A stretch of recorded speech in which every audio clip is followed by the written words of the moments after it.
প্রতিপক্ষের ডিফেন্সের ভেতর এত দ্রুত বল সংযোগ করার জন্য আর্জেন্টিনা স্পেস বা জায়গা পায় কিভাবে? এর উত্তর লুকিয়ে আছে তাদের মাঝ মাঠের দুর্দান্ত রোটেশন বা ঘূর্ণন প্রক্রিয়ার মধ্যে। মাঝ মাঠের ফুটবলাররা কেবল নিজেদের পজিশনে দাঁড়িয়ে থাকেন না, আর্জেন্টিনার মিডফিল্ড খেলোয়াড়রা কখনো ওয়াইড এরিয়া বা মাঠের পাশে চলে যান, আবার কখনো সেন্ট্রাল পজিশনে ওভারলোড বা খেলোয়াড়দের সংখ্যা বাড়িয়ে প্রতিপক্ষকে বিভ্রান্ত করে ফেলেন।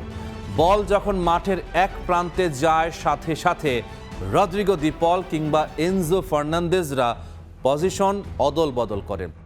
একে অপরের বিপরীতমুখী মুভমেন্টের কারণে প্রতিপক্ষের রক্ষণ ভাগের আকার বা শেপ ভেঙে যায়। যখন রোটেশনের মাধ্যমে মলিনা বা মেদিনারা উইং ধরে ওপরে ওঠেন, তখন মাঝ মাঠের স্পেসটা ফাঁকা হয় এবং সেখানেই প্রতিপক্ষের ডিফেন্ডারদের মনে দ্বিধা তৈরি করে ভেতরে ঢুকে পড়েন মেসি। মেসি মাঠের ভেতরে কতটা দ্রুত চিন্তা করতে পারেন তা নতুন করে বলার কিছু নেই। ডিফেন্স আর মিডফিল্ডের মাঝখানের যে অল্প একটু জায়গা, ফাঁকা জায়গা, মেসি ঠিক সেখানে এসে ড্রপ করেন।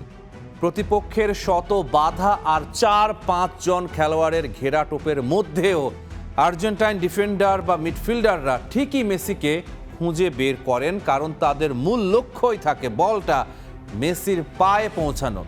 মেসির পায়ে বল যাওয়া মানে বিপক্ষ দলের জন্য মহা বিপদ। তিনি 1-2 টাচে খেলাটাকে পুরোপুরি বদলে দেন। বল সুইচ করে পৌঁছে দেন বক্সের ওপরে ওঠা মলিনা বা অন্য কোনো ফরওয়ার্ডের পায়ে। এই প্লে অ্যান্ড গো দর্শনেই আর্জেন্টিনা প্রতিপক্ষকে খাবি খাওয়ায়।